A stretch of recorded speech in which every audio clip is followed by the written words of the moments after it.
అరే! నీ దగ్గరేమన్నా పైసలున్నాయారా? కాస్త నాకు అర్జెంట్‌గా కావాలిరా. నాకు నెత్తంతా దింపుతుందిరా. ప్లీజ్ నీ దగ్గరేమన్నా పైసలుంటే ఇవ్వురా. అరే! నువ్వెక్కడున్నావురా? ఎవడన్నా నెత్తి దింపితే అరే! నాకు అర్జెంట్‌గా పైసలు కావాలిరా అని అడుగుతాడారా?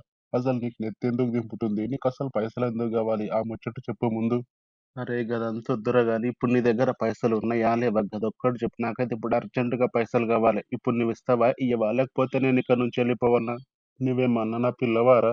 నువ్వు పోతా అంటే వద్దు, వద్దు అని నిన్ను బ్రతిమిలాడనీకి నువ్వే ఉంటెంత, పోతెంత? పోరా పో నీ లఫుట్‌గా ఎక్కడనో. అరె నీ అమ్మ!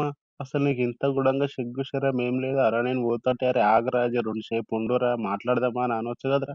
నువ్వేందిరా డైరెక్ట్‌గా పో. నువ్వేమైనా నా పిల్లవా? నువ్వు నా లత్కోరగానివి, నువ్వు నా తుత్తుకోరగానివి అంటే నేనేమనుకుంటారా? ఒకసారి నువ్వే చెప్పు. అబ్బో! పత్తితో మాటలు మస్తు చెప్పినావు గానీ, ఇంతకు నీకు నెత్తినెందుకు నొస్తుంది? అసలు నీకు పైసలెందుకు కావాలి? అసలు ఆ విషయం చెప్పు ముందు. అరేం లేదురా. నేను కల్లు తాగక 3 రోజులైందిరా. నాలుకంతా గుంజుతుంది.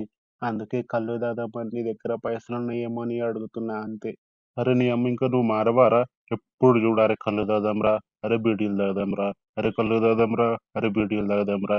ఇంకేమన్నా అంటే, అరె బీర్ తాగితే మంచిగుంటదిరా అని బీర్ అంటావు. నీ లత్కోరగా ఫస్ట్ ఇక్కడి నుంచి పోరా నాయనా. మొత్తం నీ దరిద్రమంతా నాకు అంటించినవు. పెద్ద దరిద్రం కొడుకువెక్కడినో.